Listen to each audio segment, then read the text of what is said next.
Bonjour, bienvenue sur le plateau de KTO pour ce nouveau numéro de Face aux chrétiens en partenariat avec le journal La Croix, RCF et Radio Notre-Dame. Notre invitée aujourd'hui est Marielle de Sarnez. Marielle de Sarnez, bonjour. Bonjour. Je rappelle que vous êtes vice-présidente du MoDem, députée européenne de la région Île-de-France et présidente de la délégation du mouvement démocrate au Parlement européen. Pour vous interroger aujourd'hui, Laurent de Boissieu du quotidien La Croix, bonjour. Romain Bonjour. Mazneau de RCF, bonjour. Et Louis Dauphren de Radio Notre-Dame. Bonjour. Marielle de Sarnez, aujourd'hui, après les élections présidentielles, les législatives, où habite le MoDem ? Est-ce qu'on peut peut-être partir, je vais répondre bien sûr sur le mouvement démocrate qui va bien, qui se porte bien, qui va faire sa rentrée politique ce week-end avec ses principaux cadres responsables autour de François Bayrou en Bretagne, dans le Morbihan, à Guidel. Mais est-ce qu'on peut peut-être partir au fond de l'état du pays dans lequel il est, parce que ça me semble peut-être plus intéressant pour resituer la responsabilité des uns ou des autres dans les semaines et les mois qui viennent. On le voit bien, on attend un budget extrêmement important en matière d'économie, budget économie jamais réalisé de la même manière à ce même niveau depuis les débuts de la Ve République, 33 milliards, je pense qu'on en parlera bien sûr tout à l'heure. On a prévu d'en parler, bien sûr. On est dans des temps extrêmement difficiles et moi je considère que c'est important qu'il y ait dans la vie politique française un mouvement qui rassemble des Françaises et des Français qui, au fond, ont envie, se sentent responsables de l'avenir de leur pays, ont envie de participer, au fond, de coopérer positivement à ce qui pourrait faire avancer le pays. Je crois profondément que les clivages, anciennement droite-gauche, vont voler en éclats. Je crois profondément que nous voyons arriver de nouveaux clivages. Si vous prenez la question européenne, qui me tient beaucoup à cœur, eh bien on voit qu'elle fait exploser la majorité de François Hollande. Et donc je crois que notre responsabilité, à nous, mouvement démocrate, c'est d'être à l'avant-garde d'une architecture politique nouvelle qui pourrait s'organiser dans le pays. On va regarder cette architecture et Laurent de Boissieu de La Croix vous pose la première question. Au-delà de la question des nouveaux clivages qui apparaissent éventuellement, faire de la politique, c'est aussi avoir un positionnement politique. Au sein du MoDem, certains se disent dans la majorité au centre-gauche, d'autres se disent dans l'opposition au centre-droit. Comment un parti peut tenir avec certaines personnes qui sont dans l'opposition, d'autres qui sont dans la majorité, c'est-à-dire que certains qui votent la confiance au gouvernement Ayrault, d'autres qui ne la votent, qui n'ont pas voté. Comment vous pouvez maintenir un parti unique ? Moi, je pense que c'est extrêmement important d'avoir dans la vie politique française, c'est assez original, c'est unique, un lieu de rassemblement, de démocrates, de réformistes, de réformateurs, qui peuvent, au fond, avoir eu des chemins différents et avoir des opinions différentes, mais qui sont rassemblés autour d'un certain nombre de valeurs. Et ça me semble très important. Moi, je suis contre la pensée unique en politique comme dans d'autres matières. Et donc, le mouvement démocrate a un positionnement central dans la vie politique française. C'est un mouvement qui peut-être peut essayer de porter les réformes pas seulement politiques, mais aussi institutionnelles, qui seront nécessaires au pays pour les années qui viennent. Alors c'est un mouvement qui peut passer des alliances, qui peut avoir des partenariats, mais son originalité, c'est qu'en son sein peuvent coexister des responsables qui ont des sensibilités quelquefois différentes. Ces alliances, vous les faites avec qui ? Avec le centre Attendez, droit, est-ce qu'il y a une élection ? Avec le centre-gauche ? Je vais vous poser une question concrètement. Est-ce que la question demain matin, c'est une question électorale ou est-ce que c'est une question pour le pays ? Est-ce que la question demain matin, ce sont des accords électoraux ? C'est très important, on va en parler. Mais il n'y a pas d'élection demain matin. Les prochaines élections sont les élections municipales, ce sont des élections locales dans lesquelles, vous savez bien, il y a une prime au sortant, dans lesquelles le projet municipal, les équipes municipales, notamment au mouvement démocrate, avec d'autres, vont se mettre en place. Ensuite, les élections européennes, qui sont des élections justement à un tour, où vous pouvez affirmer et porter un projet. Et donc je souhaite que ça soit l'occasion, au fond, de construire un rassemblement le plus large possible, et que dans ce rassemblement, le clivage le plus important, ça soit l'Europe, et pas seulement la géographie politique. Romain Masneau, RCF. Mais tout de même, François Bayrou a tendu la main à Jean-Louis Borloo. On a du mal à comprendre. On a l'impression qu'il y a deux objectifs différents. D'une part, ceux qui sont attachés à l'indépendance du centre, c'est votre cas au MoDem, et d'autre part, ceux qui travaillent à l'unification du centre, plutôt au centre droit. Est-ce que ces deux objectifs sont compatibles ? Écoutez, il y a un parti de centre droit, il y a un parti de centre, centre au centre, qui est le mouvement démocrate.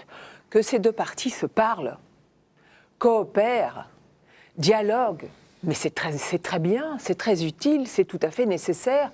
On voit bien, on va y venir tout à l'heure, que dans les temps dans lesquels nous allons rentrer et dans les temps dans lesquels nous sommes, on a besoin d'un esprit de coopération, on a besoin de dialogue et pas de rester chacun chez soi, chacun fermé aux autres, dans des espèces de crispations qui ne ressemblent plus à rien.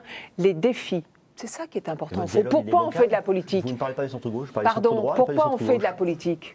C'est pour essayer, au fond, de changer le monde, d'améliorer la société et de porter les réformes qui sont nécessaires pour un pays ou pour une entité. Je pense notamment à l'Europe.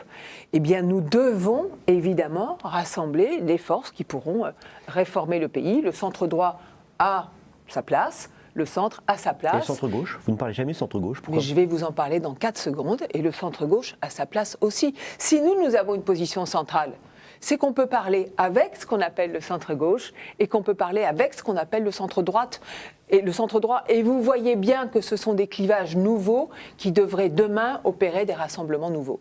Louis Dauphren pour Radio Notre-Dame. Je trouvais la question de Jean-Michel pertinente tout à l'heure. Où habite le centre ? Qu'est-ce qui fait que les gens se réunissent chez vous, tout simplement ? Parce que leur demander. Je pense qu'ils sont, quand ils ne se sentent pas, au fond, ils ne sont pas au Parti socialiste, ils ne sont pas à l'UMP.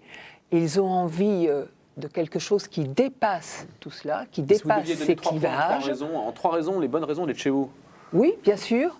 François Bayrou est un leader qui a vu juste la situation du pays, qui a prôné un certain nombre de solutions et de réformes qui seront appliquées demain. J'espère qu'on viendra aux questions de fond dans quelques instants et dans quelques secondes. Ça me semble extrêmement important d'avoir au fond un rassemblement politique dont le leader principal est un cap, est une vision, est une boussole. Ça me semble même fondamental. Marielle de Sarnez. Et la deuxième réponse que je veux vous donner, c'est qu'il est très important pour la vie politique française d'avoir un mouvement, ce mouvement démocrate, qui ne se satisfait pas de l'organisation politique actuelle et qui veut au fond réformer, qui veut penser, proposer des institutions nouvelles pour une nouvelle organisation politique dans ce pays. Pardon Jean-Michel Blier, si vous voulez me reposer votre question, je répondrai avec plaisir. Je peux reposer la question. Est-ce qu'il n'y a pas trop de leaders au centre entre Jean-Louis Borloo d'un côté qui vient de créer ce nouveau mouvement qu'on appelle l'UDI maintenant, et puis de l'autre côté, il y a l'UDI, le mouvement démocrate avec François Bayrou. Et il y a le mouvement démocrate, c'est très bien. Quand vous n'avez pas d'arrière-pensée, ce qui est notre cas, et ce qui est le cas de François Bayrou. En politique, personne n'a jamais d'arrière-pensée. Malheureusement, je dois dire que ne pas avoir d'arrière-pensée est malheureusement assez rare si on voit les uns ou les autres, qu'on entend les uns ou les autres. Eh bien, au fond, nous aurons à travailler ensemble. Et probablement avec des écologistes réalistes. Et probablement, après-demain, je l'espère, avec des sociodémocrates qui ne se satisferont pas de la gauche si elle ne fait pas son aggiornamento. Et donc, c'est ça qui compte, et c'est ça qui compte pour moi. Laurent de Boissieu pour La Croix. J'entends bien cette volonté de dialoguer à la fois avec le centre-gauche et le centre-droit. Mais là, avec la création du DI, il y a un autre problème pour vous qui se pose, c'est que certains de vos élus et de vos cadres quittent le MoDem pour aller adhérer à l'UDI. Non, c'est pas vraiment le cas aujourd'hui. Vous avez le parlementaire, le sénateur Jean-Marie Van der Lemberg, Olivier Henno. Non, je crois qu'il faut faire très attention. Éric Azière, Alain Dolium. Non, il faut faire très attention. Alors, Jean-Marie Van der Lemberg, il est au mouvement démocrate aujourd'hui, et il est favorable. Il est cofondateur de l'UDI. Et il est favorable au regroupement. Il y avait 7-8 partis éparpillés au centre droit. Ces partis se rassemblent et se regroupent. Tant mieux. Moi, j'y suis favorable aussi. Et nous sommes favorables à un dialogue qui s'institutionnalise entre le mouvement démocrate et l'UDI. Mais maintenant, je vous assure que moi, je veux bien répondre à toutes vos questions. Mais ça me rappelle quand même, dans une autre époque, quand on débattait du sexe des anges, et que le danger arrivait. Donc, il faut faire très attention à ça. Ne nous perdons pas non plus dans les petites choses. Et ça rappelle aussi la création de l'UDF de Giscard. Oui, mais moi, je n'ai pas envie, contrairement à d'autres, de remonter le temps. Je n'ai pas envie de refaire ce qui était il y a 30 ans ou 40 ans. Vous comprenez ce que je veux dire? Les temps ont changé. Nous ne sommes plus dans la même époque. L'époque est profondément différente et les réflexes des uns ou des autres aussi. Donc, avoir l'idée de refaire ce qui a déjà existé n'est pas pour moi, au fond, quelque chose qui m'apporte quelque chose en politique. En politique, ce qu'il faut, c'est changer le monde, changer les choses, proposer des solutions nouvelles. Moi, je vous dis, nous avons besoin d'un axe dans ce pays central de tous ceux qui veulent et qui voudront porter les réformes nécessaires pour le pays. Des réformes justes, des réformes équitables, mais les réformes nécessaires pour ce pays. Et cet axe-là, il passe par le centre droit, le centre gauche, et peut-être une partie de la droite modérée, on va voir l'issue de la bataille à l'UMP, et peut-être une partie des sociaux-démocrates. On n'aura pas trop, de toutes ces forces-là. Vous vous rendez compte du travail qui est à conduire dans le pays demain et des réformes qui sont à conduire au plan économique, au plan social, on va y venir, j'espère, dans quelques minutes. Et au fond, c'est ça qui est le plus important pour nous. Question simple, qui demande une réponse simple. Oui ou non, peut-on à la fois être membre du MoDem et être membre de l'UDI? C'est une question qui pourra se poser. On n'est pas fermé à l'idée d'une double appartenance. Donc on verra. C'est de nature statutaire. Ce sont des débats que nous aurons chez nous. Romain Mazenot pour RCF. Quand François Bayrou a appelé à voter, a dit qu'il voterait personnellement pour François Hollande au second tour, est-ce que vous espériez que le nouveau président ferait appel au centre, qu'il s'appuierait sur une majorité large comprenant le centre? Non. Et est-ce que vous estimez que François Hollande sera contraint un jour de faire appel au MoDem? Alors il y a deux questions. Il y a le choix qu'a fait François Bayrou, qui est un choix qui se justifiait parce qu'il pensait au fond deux choses. Un, que le pays avait besoin d'alternance. Et deuxièmement, que c'était vital que la gauche, qui représente quand même 50% des électeurs français, se confronte au réel, se confronte au réalisme, en pensant et en espérant qu'elle serait donc contrainte d'évoluer et de laisser tomber. Au fond, on voit bien qu'il y a une culture de gauche de la dépense publique, il y a une culture de gauche de laisser filer la dette, de laisser filer le déficit, de penser qu'en dépensant toujours plus, on va régler tous les problèmes. Bref, la gauche doit se confronter au réalisme. Ça va être une question pour le président de la République pour les mois et les années qui viennent. Alors après, moi, je suis persuadée, comme je le disais au début de cette émission, qu'il y a des clivages nouveaux qui apparaissent. Je suis extrêmement frappée de voir la position des Verts sur l'Europe, qui est une position pour moi régressive, et je pèse mes mots, régressive. Et donc, si la gauche française pouvait faire son aggiornamento et évoluer vers une social-démocratie assumée, j'en serais très heureuse, pas pour moi, mais pour le pays. Et est-ce que parallèlement, vous pensez que, en entendant par exemple les propos de Jean-François Copé actuellement, qu'il y a un rapprochement inéluctable entre l'UMP et le Front National qui amènera peut-être effectivement une recomposition politique? En tous les cas, c'est une question qui se pose pour l'UMP. Quand on voit tous les sondages qui donnent une très très large majorité d'adhérents de l'UMP qui sont favorables au fond à une alliance avec le Front National, je pense que cette question se posera. En même temps, du leader qui sortira ou du responsable qui sortira pour l'UMP, on voit bien que peut-être il y aura deux orientations un peu différentes. Une droite plus clivée, peut-être avec Jean-François Copé, et une droite, on va dire, plus peut-être responsable et modérée avec François Fillon. Donc ça va être intéressant de suivre cela. Laurent de Boissieu pour le quotidien La Croix. Est-ce que l'emploi de l'expression racisme anti-blanc par Jean-François Copé vous a choqué? Moi, je vois les réalités. Je vois dans le pays la montée du racisme, des racismes, des communautarismes dans une société éclatée, difficile, avec beaucoup de chômage, une société qui se défait. Je vois le rejet de l'autre. Tout ceci existe. Et en même temps, je parlais d'arrière-pensée tout à l'heure. Moi, ce qui me dérange, c'est quand on fait des campagnes entre guillemets internes, mais c'était la même chose au moment des présidentielles, c'est que trop souvent les prises de position, elles ne sont pas inspirées par la volonté de faire avancer les choses ou de régler les problèmes, mais elles sont inspirées par la volonté de faire des voix, d'aller chercher des voix, de faire de l'électoralisme. Et moi, la vision que j'ai de la politique, alors c'est peut-être plus dur comme chemin, mais c'est que la politique, elle doit plutôt grandir les hommes et les femmes, elle doit plutôt aller chercher ce qu'il y a de meilleur en eux que ce qu'il y a de moins bon. Voilà, c'est ma différence. Louis Dauphren pour Radio Notre-Dame. Vous préféreriez que ce soit Jean-François Copé? Ça vous laisserait plus d'espace au centre? Non, je pense que pour le pays, mais je ne vais pas me prononcer, je ne suis pas adhérente à l'UMP. Je trouve qu'en tous les cas, pour moi, François Fillon est un responsable politique que je trouve en responsabilité potentielle. Donc je trouve que c'est important pour le pays d'avoir des responsables politiques, qu'ils soient de la majorité ou de l'opposition, qui aient des positions, on va dire, plutôt modérées plutôt que clivées. C'est mon opinion personnelle. Marielle de Sarnez, votre construction, votre architecture repose sur une base qui est celle de la proportionnelle. Je pense que c'est vital de changer le mode de scrutin, c'est vital de sortir de cette espèce d'opposition factice de droite et gauche qui représente mais absolument plus les clivages. Vous voyez bien qu'il y a des gauches et qu'il y a des droites. Il y a même quelquefois, ce que j'allais ajouter, des centres. Et donc vous voyez bien qu'il faut reconstruire quelque chose de différent. C'était une des propositions, des 60 propositions de François Hollande. Vous y croyez encore ? Écoutez, c'est pas que j'y crois, c'est que je pense que c'est vital pour le pays. Donc j'espère que la commission Jospin, qui est saisie de toutes ces questions, le proposera. On est le seul pays en Europe qui fonctionne avec le mode de scrutin que nous avons. Le seul, puisqu'en Grande-Bretagne, c'est le même mode de scrutin, mais à un tour et non pas à deux tours. Nous sommes les seuls. Nous sommes les seuls en Europe qui est une Assemblée nationale qui ne ressemble pas au pays qui la compose. Le seul pays en Europe dans lequel, au fond, les deux plus gros partis, UMP et PS, avec leurs alliés ou leurs ralliés, ont 95% des sièges à l'Assemblée nationale et font 50% des voix. Vous voyez bien que ça ne marche pas et que ça ne peut pas marcher. Donc oui, il faut changer le mode de scrutin.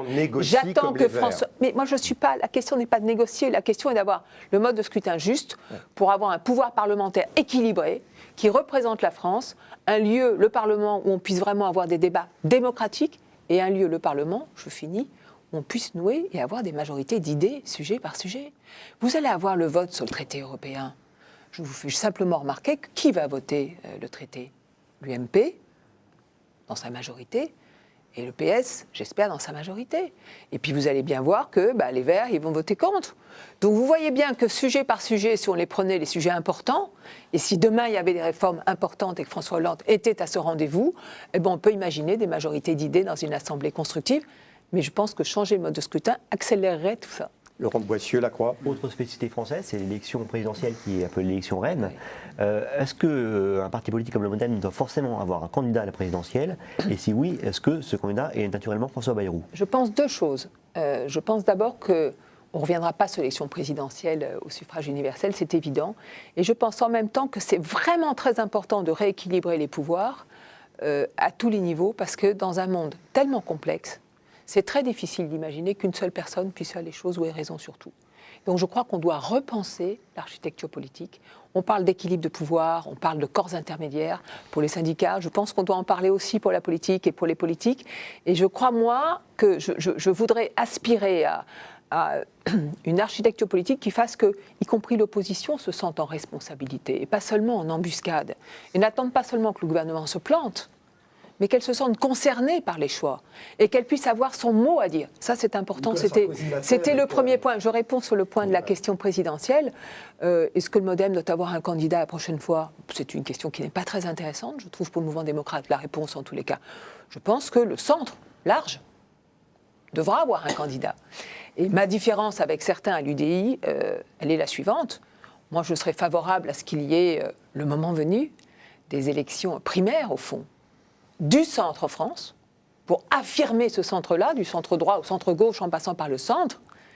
Et j'entends par contre certaines voix à l'UDI, y compris celle de Jean-Louis, qui dit « nous on veut des primaires centre droit UMP ». Donc moi j'ai une petite différence, j'ai pas envie tellement d'être bailée de l'UMP, je pense plutôt que pour les prochaines présidentielles, ce serait bien, si on considère que le centre est incontournable dans la vie politique française, qu'il s'exprime et qu'il ait ses primaires.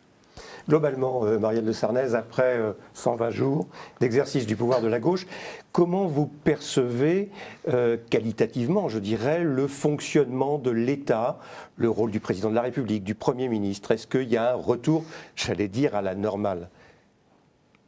Oui, je pense surtout que probablement jamais les enjeux n'ont été si lourds à affronter. Donc, et sur le fonctionnement de l'État que vous dénonciez du temps de Nicolas Sarkozy ? On dénonçait pas l'indépendance de l'État, on ne dénonçait pas le fonctionnement de l'État. Il y avait une hyper-concentration des pouvoirs, il n'y avait probablement pas assez de rôle des corps intermédiaires, il n'y avait probablement pas assez on va dire, de démocratie dans le fonctionnement des choses. Et en même temps, on est un drôle de pays, la France. C'est-à-dire que quand on a un président qui se dit normal et qui ne concentre pas tous les pouvoirs, on dit mais qu'est-ce que fait le président? Il ne fait rien, ça ne va pas du tout. Donc en même temps, on veut un fonctionnement démocratique et en même temps, s'il ne concentre pas tous les pouvoirs, qu'il ne prend pas 3 décisions par jour, qu'il n'est pas tous les jours sur les antennes, on dit qu'est-ce qu'il y a, qu'est-ce qu'il fait, que se passe-t-il?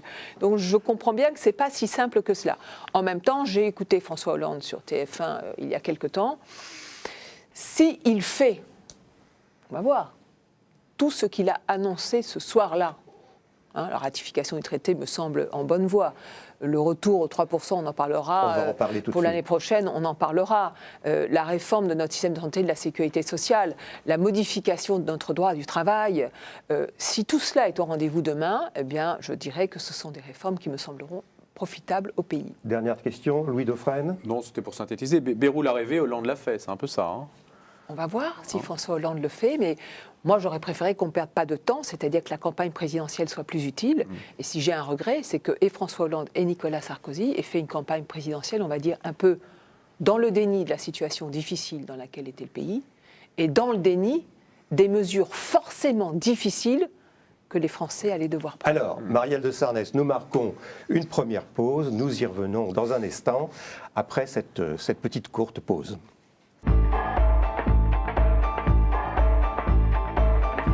Retour sur le plateau de KTO pour ce nouveau numéro de Face aux chrétiens, en partenariat avec le quotidien La Croix, Radio Notre-Dame et RCF. Notre invité cette semaine est Marielle de Sarnez, numéro 2 du Modem.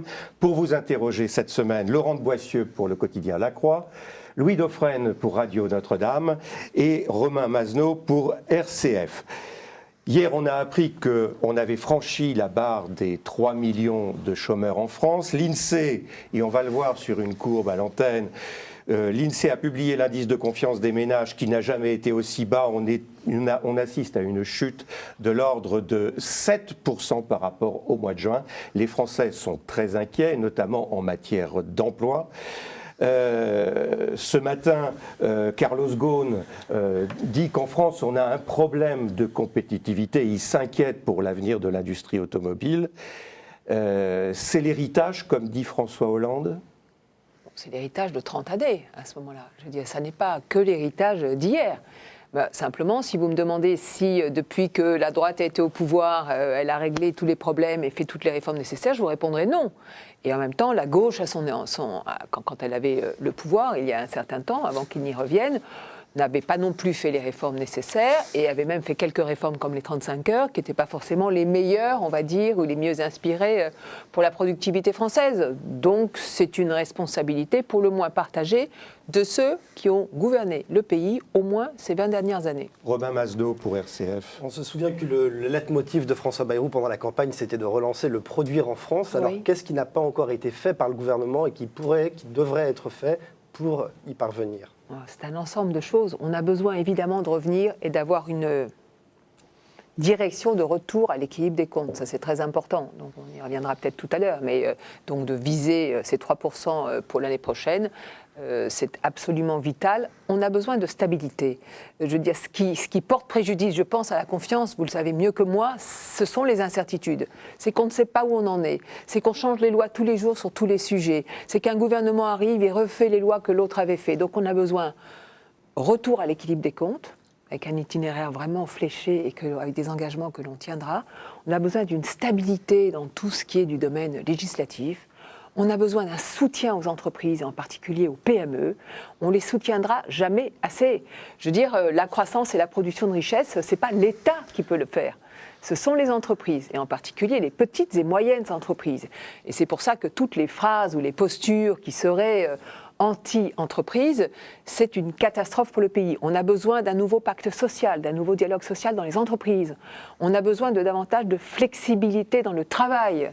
Bref, une série de réformes que par exemple Schröder avait conduit en Allemagne et que nous devons conduire en France. On sait que le gouvernement réfléchit à la flexibilité du travail. Est-ce qu'il prend le bon chemin? J'espère que ce que va faire Michel Sapin, que ce chantier-là qu'il ouvre, il va vraiment aller vers plus de flexibilité, vers l'activité partielle et le chômage partiel, vers une nouvelle relation au fond entre le salarié et son employeur et l'entreprise. Oui, il y a des moments où quand ça va mal, il faut peut-être travailler, faire moins d'heures, tout cela avec une compensation à côté et avoir un salaire moindre, mais avoir une compensation à côté. Il faut relancer la formation professionnelle. Il faut pouvoir traverser les mauvaises passes. Et quand ça va mieux, il faut aussi pouvoir tirer bénéfice du fait que l'entreprise se porte mieux.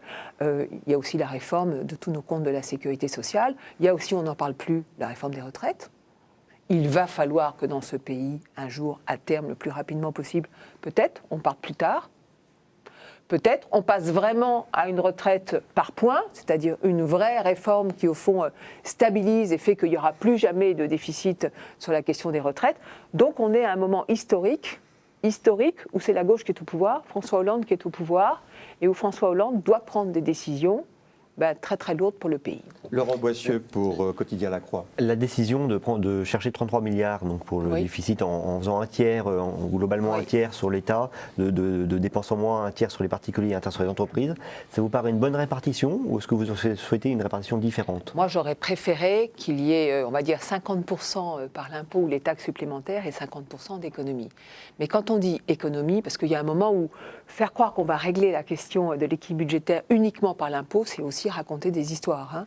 On a besoin de faire des économies, mais on a besoin de faire des économies intelligentes, c'est-à-dire qu'on a besoin de réformes de l'État.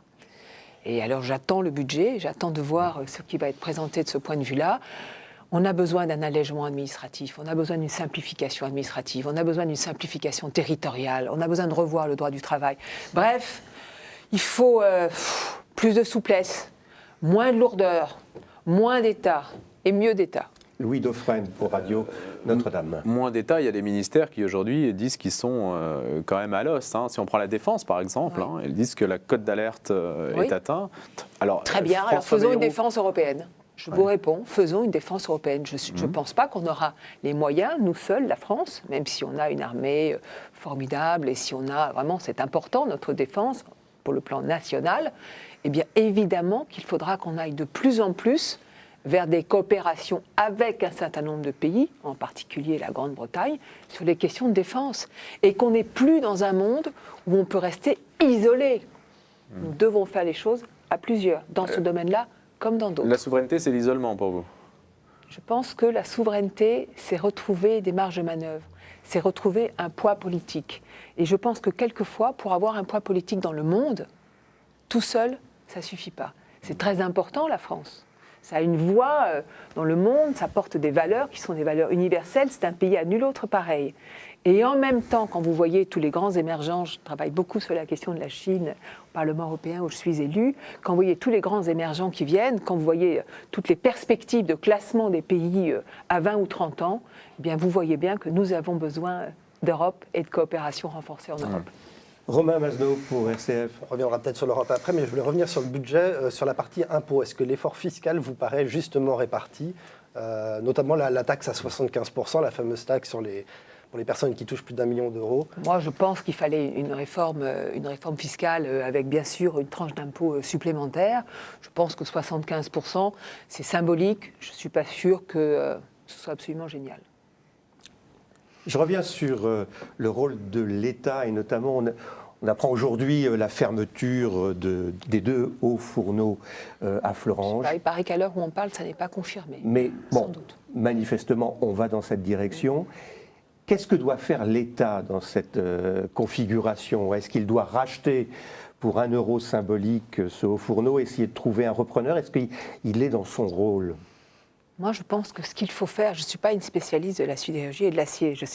Peut-être que la demande mondiale de l'acier est en train de baisser, peut-être que c'est un moment qui est difficile à passer, peut-être que si on avait davantage de souplesse et de flexibilité, comme on en parlait tout à l'heure, comme ils l'ont fait en Allemagne avec les réformes Schröder, peut-être que donc on n'aurait pas ce type de problématique. Deuxième chose, moi j'ai le sentiment qu'en France, on a vraiment beaucoup de qualités, mais on a aussi quelques défauts. Et j'ai le sentiment qu'on n'anticipe jamais les situations. C'est-à-dire qu'on découvre la situation quand c'est presque déjà trop tard. Eh bien, je pense qu'il fallait qu'on anticipe ce qui pouvait éventuellement se passer dans la production d'acier, qu'on regarde quelles étaient les demandes mondiales, qu'on regarde si on a des importations d'autres pays, est-ce qu'on pouvait ne pas le faire. Enfin bref, je pense qu'il y a une vision globale à avoir sur ces questions-là, industrielles. C'est une planification. Je ne suis pas sûre que l'État, c'est ce que j'allais dire, que l'État soit j'allais dire le contraire de ce que vous venez de dire, C'est une que question. l'État soit le mieux placé pour décider à la place des entrepreneurs. Je crois que le rôle de l'État, c'est d'accompagner, de soutenir, de faire confiance aux entrepreneurs et aux entreprises. Et je ne suis pas sûre que l'État soit le mieux placé pour penser à leur place. Alors qu'il y ait une cohérence d'action, c'est bien, qu'il y ait une vision d'ensemble, c'est bien, mais je reconnais que le ministère d'Arnaud Montebourg, il s'appelle ministère du redressement productif et au fond, aujourd'hui, il s'occupe des plans sociaux. Donc, c'est le ministère des plans sociaux. Et donc, je ne suis pas sûre que, bien sûr que c'est important d'essayer d'avoir les plans sociaux les moins terribles sur le plan humain et les plus respectueux de ceux qui travaillent et des salariés et de ces emplois, c'est absolument évident. Mais en même temps, je crois qu'on a besoin d'un ministère, enfin je crois qu'on a besoin que le ministère de l'économie et des finances tout entier, c'est-à-dire que Bercy, soit tout entier tourné vers la production de richesses et d'activités, que les lois qu'ils prennent, que la fiscalité qu'on met en place, que les décisions qui sont prises tous les jours par les pouvoirs publics aillent dans le sens du soutien à l'activité, à l'investissement et à la recherche. Hier, on a appris que Sanofi, qui est un laboratoire pharmaceutique qui apparemment n'a pas de difficultés financières, va fermer une succursale, une entreprise. C'est 900 emplois. Mais honnêtement, j'ai du mal à le comprendre. C'est une industrie florissante, qui est respectée dans le monde entier. On est exportateur dans ce type d'industrie, la France, alors qu'on n'est pas des exportateurs dans tous les domaines. Je dois dire que là, j'ai du mal à comprendre la situation. C'est la demande des actionnaires. Oui, mais écoutez, les entreprises, elles ne sont pas là que pour les actionnaires, ou elles ne devraient pas être là que pour distribuer, c'est-à-dire je distribue aux actionnaires. Elles sont là, au fond, pour faire de la recherche, faire de l'investissement, avoir du capital travail, performer, être meilleur, trouver des marchés. Et peut-être que si on avait un meilleur dialogue social dans l'entreprise, si on avait une meilleure participation des salariés à l'entreprise, si on avait une meilleure association et responsabilisation des syndicats dans les entreprises, peut-être qu'on envisagerait ces questions-là de façon différente. Tout à l'heure, vous avez évoqué le financement de la sécurité sociale. Est-ce que vous seriez d'accord sur la piste de transférer le financement de la sécurité sociale sur un impôt comme la CSG, par exemple? Je pense que c'est une piste, moi, qui me semble raisonnable. Je ne suis pas une spécialiste, mais je n'en serais pas choquée. Vous regrettez l'abandon de la TVA sociale? Laurent Boissieu pour la Croix. Ou anti-délocalisation, pour employer le terme? Non, je pensais que cette mesure de Nicolas Sarkozy, elle a été prise de façon très précipitée. Elle fait débat au sein du MoDem. Très précipitée, et qu'au fond, quand on regarde la question, par exemple, de flexibilité du droit du travail, moi, je pense qu'il y a beaucoup plus de marge de manœuvre pour nos entreprises, de ce point de vue-là, que dans cette TVA sociale. Louis Dauphren, Radio Notre-Dame. Je reviens à la question de Sanofi. Que peuvent faire les institutions européennes précisément là-dessus? Parce que vous nous dites, vous avez un discours finalement assez, je reviens à l'idée de souveraineté tout à l'heure, vous nous dites que l'État devrait être entièrement investi et d'une certaine façon mettre toute son énergie pour conserver ce type d'industrie. Mais pour la défense, tout à fait dit ça. Pour la défense, vous dites qu'il faut raisonner à l'échelle européenne. Est-ce que là aussi, il faudrait raisonner à l'échelle européenne? Oui, je suis d'accord, mais on ne peut pas ne pas raisonner aussi à l'échelle européenne. Simplement, là, vous parlez avec Sanofi d'une industrie qui est florissante. Donc c'est compliqué, c'est pas l'industrie automobile qui vit des crises, c'est pas la question de l'acier parce qu'il y a une production mondiale moindre. Là, c'est une industrie qui fonctionne. Et donc, il y a un problème. Si c'est juste pour les actionnaires, voilà, je pense que peut-être les choses peuvent être revues. Donc, il n'y a pas de Mais solution. est-ce qu'il faut que l'on mène des politiques cohérentes au niveau européen? Est-ce qu'il faut que nous décidions d'un certain nombre de, au fond, entre pays européens, de coopération renforcée sur un certain nombre de domaines et de secteurs? La réponse est oui. On l'a fait pour le spatial, on l'a fait pour le ADS, ça fonctionne de façon remarquable. On doit le faire, j'en parlais tout à l'heure, pour la défense et pour l'industrie de la défense. Peut-être qu'on peut le faire pour des secteurs de pointe, de recherche pharmaceutique. Peut-être qu'on peut mieux coordonner les efforts, mieux coordonner la recherche en Europe. Moi, de ce point de vue-là, au plus on aura des coopérations renforcées, au mieux ça sera. Mais nous avons des faiblesses françaises qu'il faut corriger. Donc on peut imaginer des politiques européennes de soutien et de soutien à la croissance et de création d'activités, mais nous avons des faiblesses françaises. Parce que le salarié français ne voit pas du tout à quoi peut lui servir l'Europe aujourd'hui pour sauver ses emplois. Je suis d'accord avec vous, c'est la question de l'Europe et pour le salarié français et pour les Français tout court, une vraie question. Et donc j'espère que les 2 années qui viennent et les élections européennes qui vont s'ouvrir sera au fond le moyen de renouer un lien positif, favorable entre l'Europe et les citoyens. Mais pour ça, il y a une condition, c'est ce que j'allais vous dire, c'est que l'Europe évolue.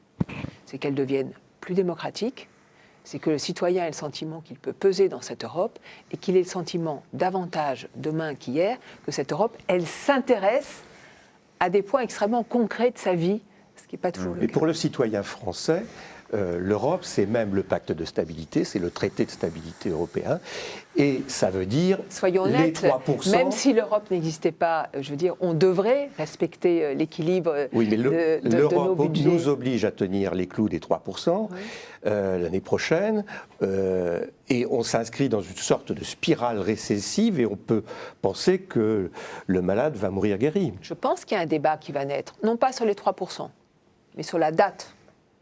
Les 3%. Hein. 3%, tout le monde doit être dans les clous. Si vous n'êtes pas dans les clous, les marchés Claude en prennent Barthelin a acte. commencé à le dire les marchés cette en prennent semaine, acte oui. et les taux d'intérêt montent. Et si les taux d'intérêt montent, vous êtes étranglé. Donc vous ne pouvez pas aller dans cette spirale qui est une spirale infernale.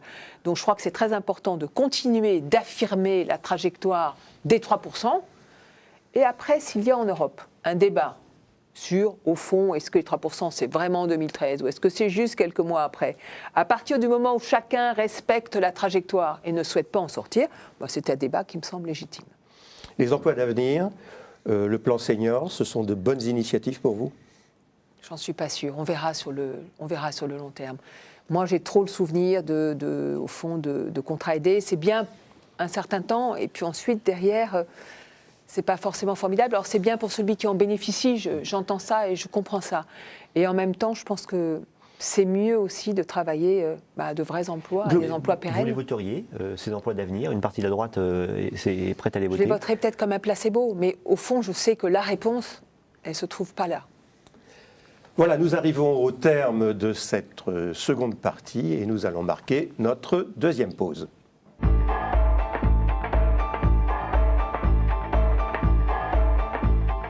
Retour sur le plateau de KTO pour ce nouveau numéro de Face aux chrétiens en partenariat avec le journal La Croix, Radio Notre-Dame et RCF. Notre invitée cette semaine est Marielle de Sarnez, numéro 2 du Modem, pour vous interroger. Marielle de Sarnez, Laurent de Boissieu du quotidien La Croix, Romain Masneau pour RCF et Louis Dauphren pour Radio Notre-Dame.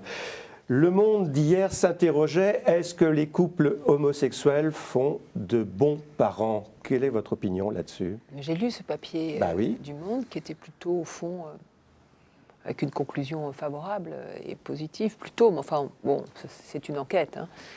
Hein. Je sais que ce sont des sujets délicats, mais en même temps, tous ces enfants dont on parle, ils existent. Et donc moi je fais toujours très attention. Je pense qu'il ne faut pas être trop rapide sur toutes ces questions parce que derrière ces questions, ce ne sont pas des dossiers. Hein. Ce sont plus que des adultes, ce sont des enfants. Ils existent. On peut penser plus ou moins qu'au fond, c'est bien qu'un enfant trouve un accueil, que c'est bien qu'un enfant trouve un foyer, que c'est bien qu'un enfant trouve de l'affection et de l'amour. Je pense que on connaît tous des enfants qui ont été abandonnés par leurs parents, qui ont été élevés dans des orphelinats. On sait tous ces histoires extrêmement lourdes.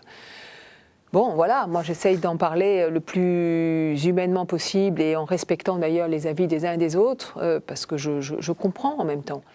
Mais je pense que quand même pour un enfant, c'est mieux d'avoir un foyer. Et en plus, au fond, c'est une situation qui existe déjà.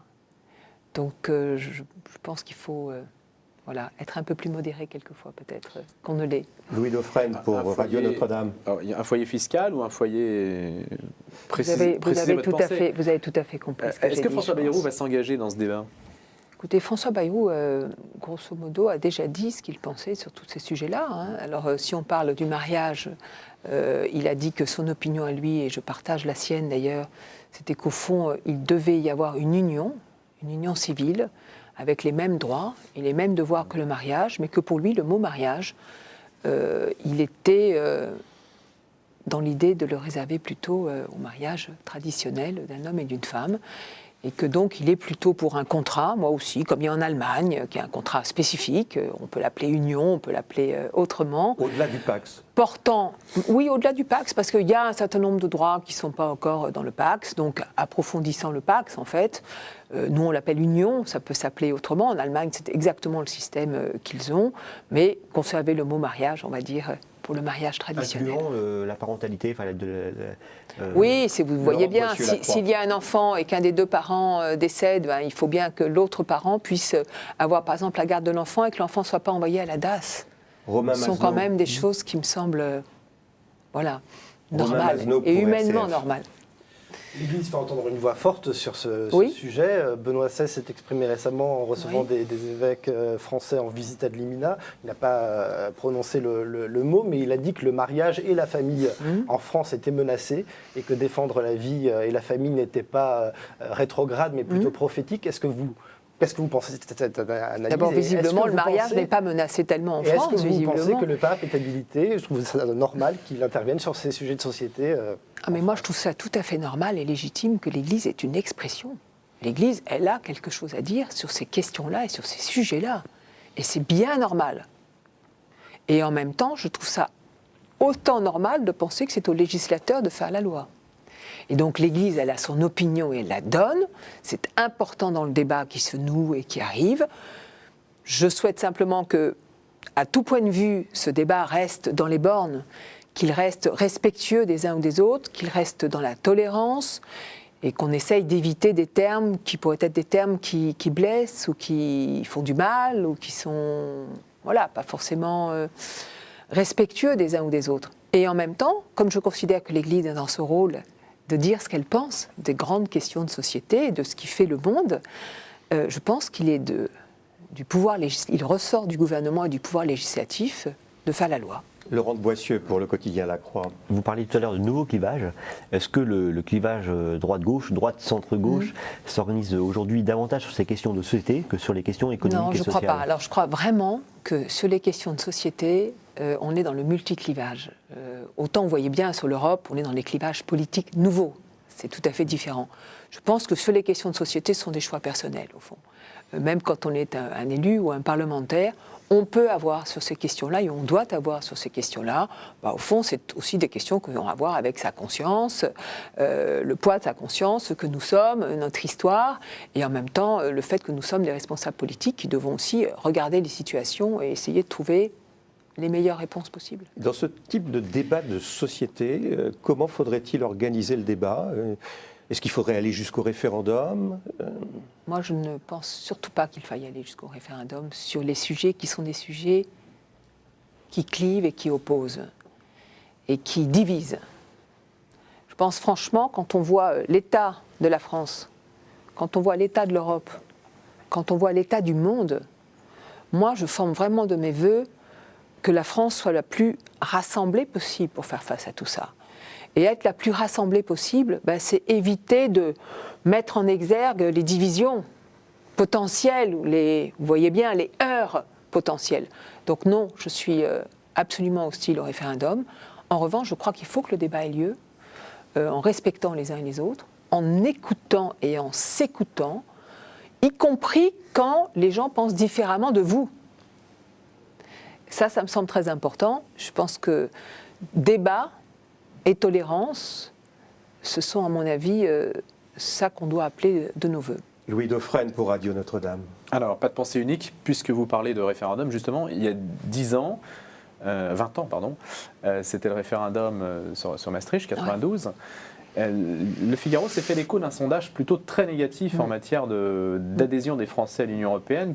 Quasiment 90% des Français, 89, estiment que Maastricht a eu des effets négatifs sur le niveau des prix. Bon, ça c'est un aspect pratique, mais quand même extrêmement important. Sinon, c'est à peu près autour de 70% d'hostilité à l'Union européenne. Comment est-ce que vous regardez Et en même temps, les Français aiment l'idée de l'Europe. Si on complète ce que vous dites, est-ce qu'il faudra il y a une hostilité à l'Union européenne, mais moi qui un jour, dans ce pays, mais je ne vais pas le demander aujourd'hui, ça n'aurait pas de sens, mais qui un jour en France, au fond, un référendum, qui pose les choses sur la table pour l'Europe, qui trace des perspectives politiques en matière d'Europe, économiques, sociales, pas seulement institutionnelles, parce que je comprends bien que le débat institutionnel est nécessaire, comment va être élu le futur président de la Commission, le président de l'Europe, un jour, tout ça est très important. Mais ce qui intéresse les gens, au fond, c'est quel est le rapport direct de l'Europe avec leur vie, qu'est-ce que l'Europe peut valoriser, qu'est-ce que l'Europe peut apporter, qu'est-ce que l'Europe doit apporter et comment elle doit fonctionner.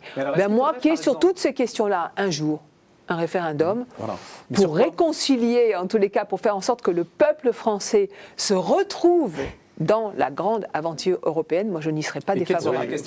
Non, si je vous ai dit, je ne vais pas le demander aujourd'hui, parce que ce n'est pas d'actualité aujourd'hui.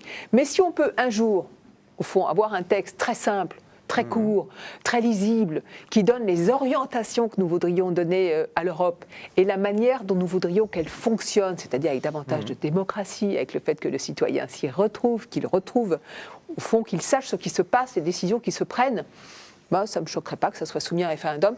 Je trouve que de toute façon, il faut trouver le moyen de recoudre le peuple français et ceux qui forment le peuple français avec l'idée européenne. Moi, ça me semble absolument vital. Laurent de Boissieu, pour la Croix. Vous citez l'Europe comme point fondamental des nouveaux clivages. Est-ce qu'une majorité, comme la majorité actuelle de gauche, peut continuer avec une partie qui, cette question-là, n'est pas du tout d'accord avec l'autre partie? On voit sur le traité budgétaire, certains veulent voter contre, certains sont pour. Est-ce que c'est une majorité qui peut tenir, selon vous? J'en suis pas sûre. Je ne suis pas sûre qu'elle puisse tenir.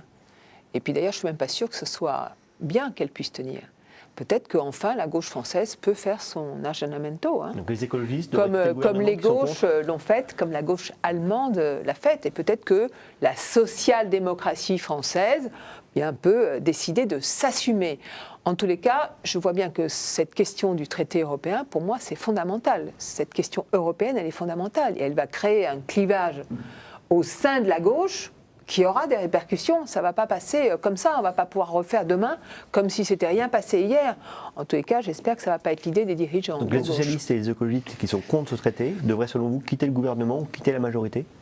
Mais je trouve qu'en tous les cas, et le président de la République et le Premier ministre devraient affronter en face l'idée nécessaire de faire évoluer peut-être la gauche française et de clarifier un certain nombre de points, en particulier la question européenne. Votre collègue au Parlement européen, Daniel Cohn-Bendit, a claqué la porte, manifestement. Il ne veut plus entendre parler des Verts français. Il y avait eu des rapprochements il y a quelques temps, quelques années, on va dire, avec Daniel Cohn-Bendit. C'est un Européen, Daniel Cohn-Bendit. Donc moi, je le vois fréquemment au Parlement européen. On est assis presque côte à côte au Parlement européen. Écoutez, les temps sont assez compliqués, assez difficiles. Il y a tellement, on va dire, de jeu sur l'anti-européanisme, que c'est bien que les Européens se parlent et que c'est nécessaire qu'ils se parlent, mais que c'est nécessaire qu'ils se parlent en comprenant l'état de l'opinion publique. Je veux dire, ce n'est pas se parler dans un bocal à Bruxelles qui est intéressant. C'est essayer de redonner de la chair à l'Europe, de redonner un sens à l'Europe qui fasse que, oui, les peuples européens se retrouvent dans cette Europe-là. Donc que les Européens se parlent, c'est tout à fait nécessaire. Dans une interview cette semaine à Alternative économique, Jacques Delors, européen s'il en est, s'interroge sur les complexités nouvelles, notamment en termes budgétaires, et il estime que ça éloigne encore un peu plus l'Europe des citoyens.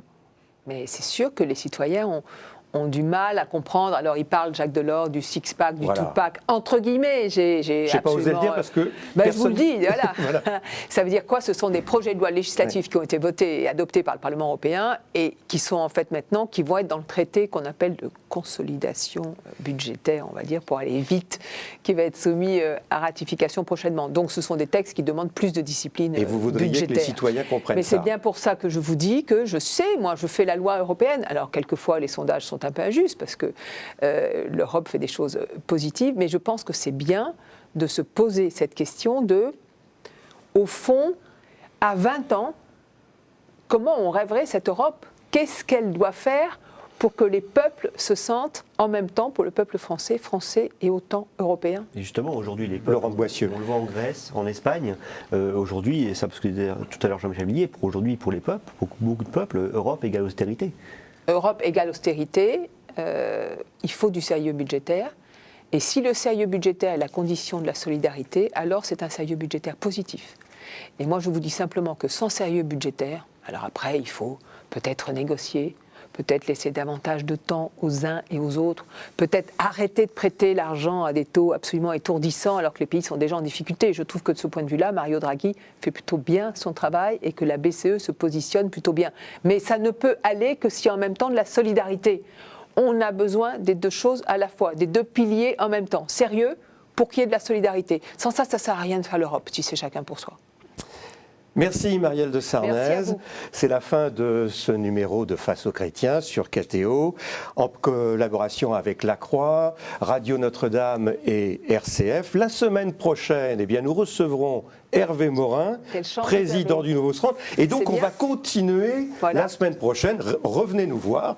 On va continuer le feuilleton du Centre. Au revoir.